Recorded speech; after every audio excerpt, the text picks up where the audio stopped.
નમસ્કાર કલમ યુદ્ધ સમાચારની સાથે હું છું આપની સાથે પાયલ બાંભણિયા। તો જોઈએ આજના મહત્વના સમાચારમાં। ગારિયાધાર દામનગર રોડ પર પડેલા ખાડાઓથી લોકો પરેશાન। ભાવનગર જિલ્લાના ગારિયાધાર તાલુકાના 5 ટોબરા રોડ ટોળપાણા અને ખોડિયાનગરની વચ્ચે રોડમાં પડ્યા મોટા ભયજનક ખાડા। રસ્તા ઉપર કોઈ પડી જાય અને અકસ્માત થાય તેવી સ્થિતિમાં ગારિયાધાર નગરપાલિકા દ્વારા તત્કાલ રોડનું સમારકામ થાય તેવી જનતામાં આક્રોશ સાથેની માંગણી ઉઠી છે।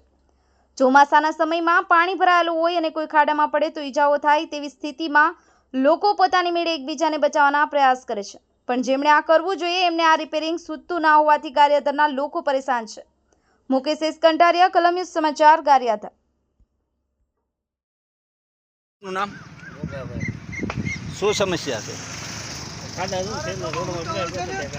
કેટલા સમયથી આ ખાડો છે?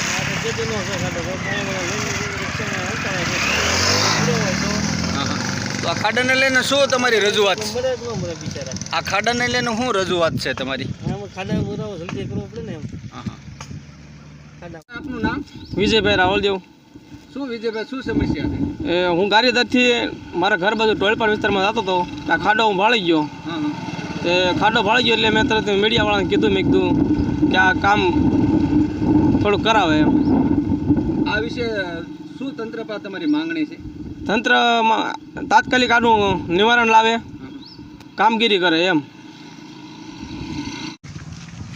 શું આપનું નામ? બાબુભાઈ। બાબુભાઈ, આ ખાડાને લઈને શું કહેવા માંગો? તંત્ર પાસે શું તમારી માંગણી છે? માંગણી છે સાહેબ, આ છે ને આમાં રાતે અમારે દિવસ 2-3 વખત હાલવું પડે રાતે, તો અમે આમાં કારે પડી જાય ને કંઈ નક્કી ન હોય સાહેબ। આ કેટલા દિવસ આ જે સ્થિતિ થઈ રહી છે? આ 2-3 દિવસ થયું છે, તો તંત્ર પાસે તમારી માંગણી શું છે અત્યારે? આ રિપેર કરે એમ। તમે ક્યાં રહ્યો? અમે અહીંયા વાડી અમારી। હા હા।